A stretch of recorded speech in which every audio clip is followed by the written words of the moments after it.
Hello friends. अच्छा, बहुत लोग सवाल पूछते हैं कि ये साइन थीटा कॉस थीटा का फ्यूचर में क्या यूज है, प्रैक्टिकल लाइफ में क्या यूज है। और बहुत सारे जो सब्जेक्ट्स पढ़ रहे होते हैं, Newton's law of motion, gravitation, thermodynamics और ये जो डेप्थ में बायोलॉजी वगैरह पढ़ते हैं, इन सब का क्या यूज है, करना क्या है, एटम है तो है, मॉलिक्यूल है तो है, रियल लाइफ में हम इसका क्या यूज करेंगे, हम क्यों पढ़ते हैं। तो मोस्ट ऑफ द लोगों को तो आंसर मालूम है, लेकिन ऐसा बेतुका सवाल मोस्टली गाँव में या कम एजुकेटेड सोसाइटी में पूछा जाता है। तो इसी पे मेरे को एक इंसिडेंट याद आता है। एक बार मैं ट्रेन पे बैठा हुआ था और एक भाई साहब थे, वो अपने घर पे बात की, अपनी वाइफ से, अपने बच्चों से, मोबाइल डिस्कनेक्ट किया। और उसके बाद फिर क्योंकि वहाँ पे बहुत सारे स्टूडेंट थे, तो उन्होंने एक सवाल पूछ दिया कि ये साइन थीटा कॉस थीटा का क्या यूज़ करते हैं, इससे सब्जी खरीदते हैं क्या, इससे टेबल कुर्सी बनाते हैं क्या, क्या यूज़ करते हैं इसका। और इससे तो केमिस्ट्री वगैरह पढ़ते हैं आप लोग, ये सब क्या करिएगा, आइटम का क्या करिएगा आप लोग।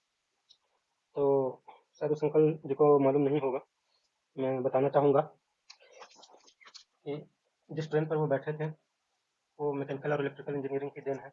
जिस मोबाइल फ़ोन से वो घर पर बात कर रहे थे वो मोबाइल फ़ोन टेलीकम्युनिकेशन इंजीनियरिंग की देन है, जिसमें बहुत सारे इलेक्ट्रॉनिक कंपोनेंट लगे होते हैं और सिग्नल्स जनरेट करने के लिए और जनरेटेड सिग्नल को फ़िल्टर करने के लिए एडवांस कम्युनिकेशन यूज़ होता है। और ये माफ़ कीजिएगा, लेकिन ये बॉड मास वाला जो प्लस माइनस गुना भाग है, सिर्फ उससे संभव नहीं है। Those are the basic, those will be carried out throughout the mathematics, throughout all the subjects. मतलब आप बायो पढ़िए, फिजिक्स पढ़िए, केमिस्ट्री पढ़िए, सिंपल मैथमेटिक्स सभी जगह यूज होने वाला है। लेकिन आगे का भी मैथमेटिक्स पढ़ना पड़ेगा, वो सिंपल प्लस माइनस से हमेशा सोल्व नहीं होने वाला है। और जो ट्रेन में लोहा यूज होता है, आपको पता होगा कि लोहा भी कई प्रकार के होते हैं। और सॉफ्ट आयरन, हार्ड आयरन अलग अलग तरीके से बनते हैं, उसमें अलग अलग केमिकल्स मिलाए जाते हैं, कार्बन के परसेंटेज और अदर केमिकल के परसेंटेज बढ़ाने घटाने से आयरन की प्रॉपर्टी चेंज हो जाती है। सिमिलरली लुब्रिकेंट, लुब्रिकेंट तो सिंपल हमारा नारियल तेल भी है, और सरसों तेल भी है, वेसलिन भी है, मोबिल भी है, ग्रीस भी है। तो क्या हर एक लुब्रिकेंट कहीं पर भी इंटरचेंजेबली यूज कर सकते हैं? नो। तो और सिमिलरली चिप्स, इलेक्ट्रॉनिक चिप्स भी, क्या कंप्यूटर का चिप्स मोबाइल में लगाते हैं या मोबाइल का चिप्स कंप्यूटर में लगाते हैं? ऐसा नहीं होता है। टॉयज़ का चिप्स दिवाली लाइट में लगाते हैं या दिवाली लाइट का चिप्स तो टॉय में लगाते हैं। करने का बहुत कुछ किया जा सकता है, लेकिन हर एक चीज़ का अपना कॉस्ट बेनिफिट रेशियो होता है। तो चिप्स का हम जनरली किसी भी डिवाइस में यूनिक यूज़ करते हैं और उससे कि पार्टिकुलर फ़ायदा मिलता है। उसी प्रकार से ट्रेन के लिए लाइट्स वगैरह जो है और अभी कवच सिस्टम है, जो काइंड ऑफ एडस आप अपने कारों में देख रहे हैं, थोड़ा सा उसी से मिलता जुलता टेक्नोलॉजी वाला सिस्टम है। तो ये सब चीज़ें बनाने के लिए मैथमेटिक्स का उपयोग होता है। और मैथमेटिक्स का उपयोग होता है फिजिक्स के स्टैंडर्ड्स को सोल्व करने के लिए। सिमिलरली दवा वगैरह बनाने के लिए भी हायर इंजीनियरिंग की ज़रूरत होती है, जिसमें कि केमिकल इंजीनियरिंग और फार्मास्यूटिकल्स की नॉलेज होनी चाहिए। और ऑब्वियसली चूँकि फार्म वो दवा फिर शरीर में जाने वाला है, तो बायोलॉजी का भी ज्ञान होना चाहिए कि शरीर में जाकर के किन सेल्स को वो टारगेट करेगा, किन पार्टिकुलर केमिकल्स को वहाँ पर वो एंट्री करेगा या इनहिबिट करेगा। एक बार का कहानी मुझे याद है, मेरे पिताजी ने कज़न को बोला कि इसे गाइड कर दो कि आगे क्या पढ़ना चाहिए। तो मेरे कज़न ने बोला कि ऐसा कोई फिक्स रूल तो है नहीं, जिसको जो पढ़ना है पढ़ने देना चाहिए। तो खैर इंसिस्ट करने के बाद फिर उन्होंने बोला कि अच्छा ये बताओ, हार्ट का क्या काम है? मैंने बोला कि हार्ट बीट करता है, ब्लड सर्कुलेशन करता है। तो फिर उन्होंने कहा ब्लड क्यों सर्कुलेट करता है? तो उस समय मैं क्लास 9th में था, तो उस लेवल का जवाब था हमारा। तो शरीर से गंदा ब्लड हार्ट में आता है और फिर हार्ट साफ ब्लड शरीर में देता है। तो क्या हार्ट में बड़ी ब्लड प्यूरीफाई होता है? नहीं। तो ब्लड जाता है लंग के पास, वहाँ पर से कार्बन ब्लड में जो कार्बन डाइऑक्साइड एब्जॉर्ब होकर के आते हैं वो लंग ले लेता है, और लंग जो नोस्ट्रल के थ्रू ऑक्सीजन लेता है वो ब्लड में मिला देता है। फिर फ्रेश ब्लड जाता है हार्ट में, और फिर हार्ट फ्रेश ब्लड को बॉडी में फिर से सर्कुलेट कर देता है। तो उन्होंने बोला और कोई फ़िल्टर करने वाली पार्ट? तो हाँ, जो पानी में गंदगी होती है, मतलब ब्लड में मोस्टली पानी ही है, और उस पानी में जो गंदगी डिज़ॉल्व होती है उसको किडनी फ़िल्टर करता है। तो उन्होंने पूछा कि लंग को कैसे पता चलता है कि उसको कार्बन डाइऑक्साइड रिलेटेड फ़िल्टरिंग करनी है, और किडनी को कैसे पता चलता है कि उसको वाटर जो कंटामिनेशंस मिले हैं उन चीज़ों को फ़िल्टर करना है। खैर वो 10th तक के सिलेबस में वो चीज़ें नहीं हैं, बट और आगे मैं इंजीनियरिंग डोमेन से पढ़ा हूँ, तो I can not tell about biology, but ये सारे रिसर्च के टॉपिक्स हैं। मतलब ऐसा नहीं है कि सिर्फ आप इवन बायो भी पढ़ने से काम नहीं चलने वाला है। There are chemical reactions, some chemical setups हैं हर एक पार्ट में, जिसके कारण वो फिल्ट्रेशन हो पाता है। सिमिलरली जब हार्ट बीट करता है तो उस बीटिंग को समझने के लिए आपको समझना पड़ेगा हार्ट में 4 चैम्बर्स होते हैं जो अलग अलग तरीके से बिहेव करते हैं। उनकी बीटिंग कैसे होती है, तो इलास्टिसिटी उसके लिए समझना होगा। मसल्स जो होते हैं इलास्टिक नेचर के होते हैं, और ब्लड का आना जाना is a fluid mechanics. Blood की विस्कोसिटी वगैरह भी फ्लूइड मैकेनिक्स का एक पार्ट है। सिमिलरली हार्ट सही से बीट कर रहा है या नहीं कर रहा है, इन सब चीज़ों को समझने के लिए फ्रीक्वेंसी वगैरह समझना होगा, जिसका फंडामेंटल चैप्टर होता है सिंपल हार्मोनिक मोशन, और आगे फिर वेव वगैरह पढ़ना होता है। और आप अल्ट्रासाउंड एक्सरे इन सब चीज़ों को तो जान ही रहे होंगे। तो एक्सरे वगैरह ऑप्टिक्स का पार्ट है, अल्ट्रासाउंड वगैरह, साउंड एंड ऑप्टिक्स मिल करके एक चीज़ बनती है, मतलब बेसिकली साउंड से इमेज जनरेट किया जाता है। देन सपोज हार्ट में कुछ प्रॉब्लम आई है, तो किस तरह का बल्ब लगाना है, तो ये सब चीज़ें डिसाइड करने के लिए biology alone is not only enough. हाँ, सर्जन्स कर लेते हैं सिर्फ बायोलॉजी की पढ़ाई पर, लेकिन वो उसके बैक एंड में जो रिसर्च हुए हैं उसमें फिजिक्स केमिस्ट्री सब कुछ इन्वॉल्व होता है। कहीं आप ऐसा मटेरियल ना लगा दें जो कि हार्ट में जाने के बाद फिर रस्टिंग शुरू हो जाए। तो मतलब हर एक चीज़ को समझना होता है कि बस काम भी सही से करना चाहिए मैकेनिकली, और हार्ट का जो काम है उस काम में मतलब रिदम भी मिलाना चाहिए। दूसरा कि जिस मटेरियल का आप बल्ब लगा रहे हैं वो मटेरियल बॉडी में जाकर के रिएक्ट भी नहीं करना चाहिए, तो इस तरह की तमाम चीज़ों को देखना होता है। Another application map and navigation में स्विगी जोमेटो ब्लिंकिट वगैरह आपने यूज़ किया होगा, इसके अलावा डिफेंस वगैरह में भी यूज़ होता है। बेसिकली ये जो भी एडवांस टेक्नोलॉजी हम लोग यूज़ कर रहे हैं, मोस्ट ऑफन ये डिफेंस के लिए ही पहले बना होता है। जब डिफेंस की टेक्नोलॉजी एक लेवल या दो लेवल ऊपर चली जाती है, तो पुरानी टेक्नोलॉजी को वो लोग पब्लिक करना शुरू करते हैं, और उसके बाद सारे लोग यूज़ करने लगते हैं। तो जीपीएस वगैरह जो है उन सब के पहले मतलब डिफेंस में गवर्नमेंट यूज़ करना शुरू कर चुकी थी, और अभी वो चीज़ें मतलब पब्लिक को एक्सेस दी गई हैं। और हर एक कंट्री का जो डिफेंस टेक्नोलॉजी है, डिफेंस का नेविगेशन वगैरह का जो सिस्टम है, पब्लिक को जो एक्सेस है उससे कहीं ज़्यादा पिन पॉइंटेड होता है, कहीं ज़्यादा शार्प एंड एक्यूरेट होता है।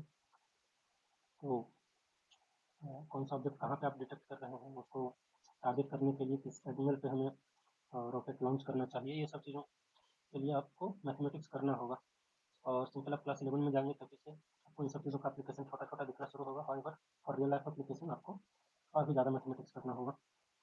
तो there are some laws in physics, इसको यूज करके आपको कुछ मैथमेटिक्स अप्लाई करके उसको रियल लाइफ में इंप्लीमेंट करना होता है। और ये सब चीज़ें चलती कैसे, फॉर एग्जाम्पल एक सैटेलाइट को हमने लॉन्च कर दिया, उसको ऊपर भी पावर चाहिए, तो सोलर से लेना होगा या बैटरी से लेना होगा या रेडियो एक्टिव मटेरियल से लेना होगा। वो कैसे जनरेट करेगा पावर, कुछ पोटेंशियल डिफरेंस रहेगा तभी करंट फ्लो होगी। तो पोटेंशियल डिफरेंस कैसे पता चलेगा, तो आप जो भी मटेरियल वहाँ पर दे रहे हैं, चाहे वो सोलर पैनल हो, तो वो लाइट से एक्साइट होकर के उससे इलेक्ट्रॉन्स फ्लो होंगे तो करंट जनरेट होगा।